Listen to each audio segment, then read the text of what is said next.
Sakal Gunar Vande Guru Sri Charanaravindan.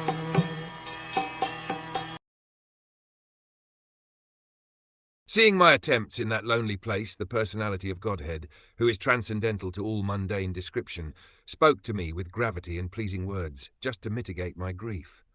In the Vedas it is said that God is beyond the approach of mundane words and intelligence. And yet by his causeless mercy one can have suitable senses to hear him or to speak to him.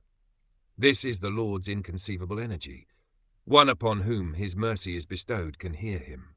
The Lord was much pleased with Narada Muni, and therefore the necessary strength was invested in him so that he could hear the Lord.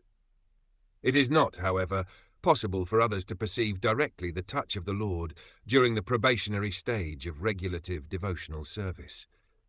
It was a special gift for Narada.